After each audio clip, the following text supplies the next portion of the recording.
محمد رسول الله محمد رسول الله. Prendre soin de la jeunesse, c'est prendre soin de la société et de la civilisation et de l'avenir.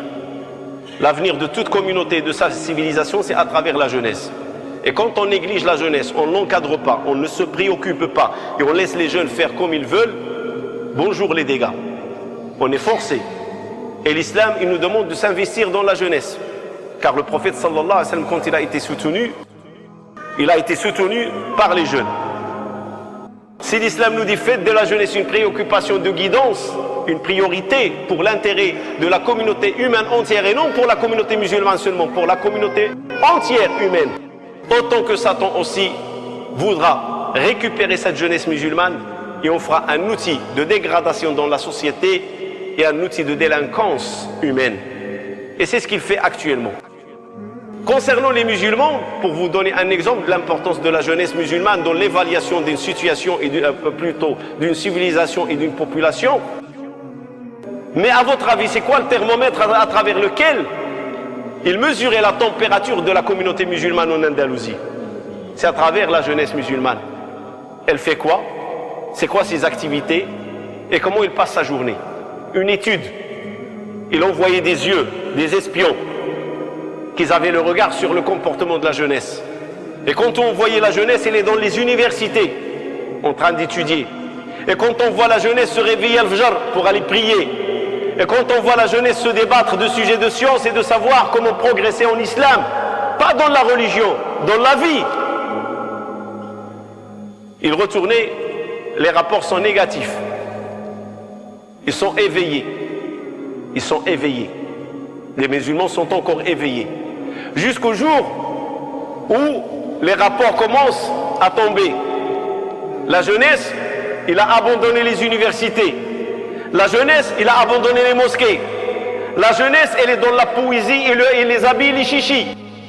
Ils s'occupaient de leurs habits, des sentiments. Même la poésie, ils l'ont déformée. Il n'est plus poésie arabe.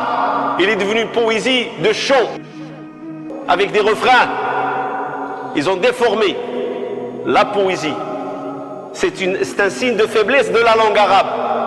Ça veut dire que la communauté ne se préoccupe plus de la langue du Coran et la néglige. Alors qu'est-ce qu'on va dire aujourd'hui? Alors les rapports, tous ils étaient formels. Il est temps de chasser les musulmans de l'Andalousie. Ils sont faibles. Et cette faiblesse, elle est due à la faiblesse de qui? De la jeunesse. Une jeunesse forte, c'est une communauté forte. Une jeunesse forte, c'est une civilisation forte. Une jeunesse stable, c'est la stabilité et la progression de la civilisation. Mais une jeunesse éperpillée, une jeunesse à gauche, à droite, il s'occupe que de son habit. Quand je vois des jeunes avec l'iPhone 6 qui coûte 1000 €, je me demande, mais qu'est-ce qu'il a de plus, ce 6? Qu'est-ce qu'il fait de plus? Investir 1000 € dans une pomme croquée. Je le dis à mes frères et ils rigolent. Oui, c'est une pomme croquée, on donne 1000 € pour une pomme croquée. C'est incroyable. On entend parler du suicide dans la société occidentale. Ça arrive. Mais se suicider parmi les musulmans, c'est quelque chose qui reste non accepté. L'islam n'accepte pas le suicide. L'islam condamne le suicide. Pourquoi? Parce que le suicide, c'est retirer l'âme qu'Allah il a donnée. Seul qui a le droit de la retirer, c'est Dieu. Il nous l'a donnée, c'est un dépôt de confiance et on doit la garder jusqu'à ce que le décret divin arrive. On n'a pas à se rébeller à cause des événements et dire je vais quitter ce monde. Ce monde, ce n'est pas nous qui ont décidé d'y venir, c'est Allah qui en a décidé. Et c'est Allah qui a décrété quand on s'en partira. Et si nous maintenant on décide, la personne décide de quitter ce monde malgré le décret d'Allah subhanahu wa ta'ala et se suicider, c'est que l'on freine la règle et ne la respecte pas. Et c'est pour ça que l'islam condamne le suicide. Mais ce qui m'étonne dans ce suicide et qui me soulève, les causes du suicide, les causes. J'ai commencé, j'ai dit entretenir la jeunesse, c'est entretenir l'avenir. Très important. Aujourd'hui la jeunesse, pas musulmane seulement, la jeunesse entière, elle est dans une phase, s'il n'y a pas d'encadrement, c'est les dégâts d'avenir. Retenez bien cela. S'il n'y a pas d'encadrement de la société civile à la jeunesse, qu'elle soit musulmane ou non musulmane, l'avenir de l'humanité, il est chaotique, catastrophique. Je présume qu'on est dans une dimension de civilisation dont Satan, il a mis la main. Il a le contrôle sur les humains à travers la technologie. Une technologie qui est devenue anarchique, une technologie qui est devenue incontrôlable, une technologie qui est devenue meurtrière, une technologie qui ne fait que des dégâts. Combien de garçons, combien de filles ils ont des problèmes avec les parents à cause de leur comportement, à cause de certaines erreurs graves. Mais jamais ils vont aller jusqu'au suicide. Pourquoi? Parce que autant que les parents ou la famille peuvent gronder, autant qu'ils peuvent protéger et couvrir. C'est la culture. On a le droit de dire notre mot, mais on va protéger nos enfants. On a le droit de leur dire ce que vous avez fait, ce n'est pas une bonne chose, mais on va les protéger. On ne va pas leur dire allez-y, tuez-vous. On peut leur dire vous nous avez sali l'image et ceci, mais jamais un père et une mère vont pousser leurs enfants à mourir. Jamais, c'est la règle. Au contraire, ils vont essayer de les protéger, de les couvrir. Mais le danger ne vient pas des parents. Le danger vient de l'extérieur. Le danger, moi je me mets à la place de Aïcha, de cette fille, quand elle va sortir à l'extérieur, quel regard ils auront les filles et les garçons de la cité sur elle.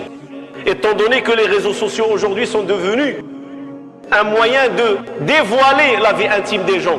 Et pourtant, l'islam est une religion d'encadrement. Quand notre mère Aïcha radiallahu ta'ala anha a subi la même chose, une diffamation, on l'a accusée, à tort et à travers radiallahu anha, comme quoi il a trompé le prophète alayhi salam quand elle est restée derrière le convoi, et c'est quelqu'un qui l'a ramené jusqu'à Médine. Les hypocrites, ils ont saisi l'occasion, ils ont dit c'est une occasion qu'on ne rate pas. Ils ont commencé à parler et à faire des rumeurs sur notre mère Aïcha radiallahu anha. Le prophète il est venu la voir. Si tu as fait quelque chose qu'il ne fallait pas, dis-le. Et demande à Allah qu'il te pardonne. Elle n'a pas répondu parce qu'il ne s'attendait même pas à cela que du prophète alayhi salam. Elle était sûre d'elle, qu'elle était pure, propre. Les hypocrites n'ont pas lâché prise. Jusqu'au point qu'elle a souhaité radiallahu anha, si la terre s'ouvre et qu'il disparaisse. Mais elle ne l'a pas fait. La terre ne s'ouvrira pas. C'est une épreuve et l'épreuve on lui fasse comment? Invoquons Dieu, ayons la certitude en Dieu et faisons des prières. C'est comme ça qu'on va faire face à une épreuve. Restez serein, restez calme, revenir vers Dieu, l'implorer et l'invoquer et demandez-lui de mettre la vérité en plein jour, de la montrer. Son ultime espoir, c'était que le prophète fait une vision sur elle. Peut-être l'ange Gabriel vient le voir et lui dit Aïcha, elle est innocente. Mais Allah l'a comblé. Et à travers cet événement, Allah il a instauré tout un ensemble de règles pour gérer la vie privée des citoyens dans un État musulman. Il a instauré la punition à ceux qui commettent de la diffamation ou ceux qui s'attaquent à des femmes et des hommes purs et qui les accusent d'adultère ou de fornication. Ne leur acceptez aucun témoignage et fouettez-les 80 fouets parce qu'ils ont tendu leur langue et ils ont parlé sur des hommes purs et des femmes pures. Que ce soit marié ou non marié, l'islam ne tolère pas. Il ne tolère pas qu'on pointe une personne et qu'on dise c'est une personne qui a forniqué ou qui a commis l'adultère ou qui s'est menu ou n'importe quoi. L'islam ne tolère pas. Il condamne ça d'une façon ferme, intransigeante, tolérance zéro. Pourquoi? Parce que préserver les foyers, c'est préserver la société. Et préserver la société, c'est préserver la Ummah. Ces réseaux sociaux, c'est les musulmans qui doivent apprendre aux autres comment les encadrer. Ne se mêlez pas, il ne faut pas se mêler de la vie des autres, la vie privée. Il ne faut pas se mêler. Une fois j'étais imam au Nolon, je me rappelle très bien. Alors je me suis absenté à l'Isha. Le Fajr, j'étais là, et un monsieur me dit, hier t'as pas prié le Fajr, l'Isha. Je dis oui, j'étais invité. Il m'a dit, t'as été chez qui? Subhanallah. Je dis, je vais te poser une question. Si tu me réponds, je te réponds. Il m'a dit quoi? Je dis, si je te dis, j'étais chez qui? Tu vas gagner des hasanats? Il m'a dit non. Tu vas faire une bonne action, ça va te causer une revenu? Il m'a dit non. Je dis, alors je te dis pas où j'étais. Ça ne te concerne pas. La curiosité, quand elle est mal placée, aujourd'hui les réseaux sociaux, c'est cela. On se mêle de tout. À l'intérieur de la vie privée des gens, on se mêle de tout. Supposons que cette fille, elle a fait une erreur. Il a laissé quelqu'un la filmer ou la prendre des photos non convenables. Moi, musulman, de quoi je me mêle pour publier ces photos? Qu'est-ce que je gagne? C'est ça la première des questions avant de partager. Barakallahu fikum. Avant de partager, avant de liker, comme le langage, j'utilise votre langage. Faire le like ou faire partage. S'il vous plaît, posez-vous la question, qu'est-ce que vous en gagnez? Une hasana, une bonne action ou une mauvaise action? C'est à nous d'instaurer cette culture propre dans les réseaux sociaux. C'est à nous les musulmans.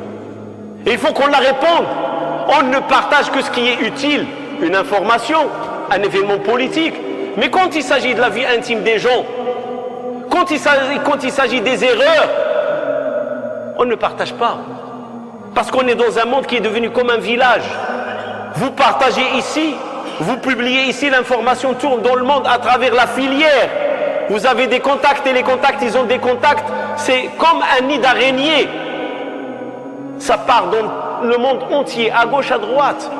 Et j'en suis sûr que c'est ça ce qui a fait mal à Aïcha, à cette fille-là, cette jeune fille. C'est ça ce qui lui a fait mal. C'est pas le problème au sein de la famille, ça on peut le gérer, on peut l'encadrer. Les parents resteront les parents, les frères et les sœurs resteront frères et sœurs. Mais ce qui fait mal, c'est que la publication se répand dans un monde vaste. Et elle sait comment elle va être traitée dans la cité, dans le collège et un peu partout. Et comment on va parler d'elle.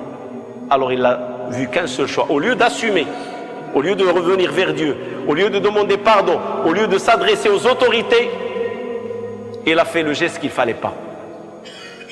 Et la même chose, ça s'est passé avec une fille française en 2013. En 2013, il y a une fille française, quelqu'un lui a écrit aussi à la cause de la publication de photos qu'elle a faites avec un jeune garçon.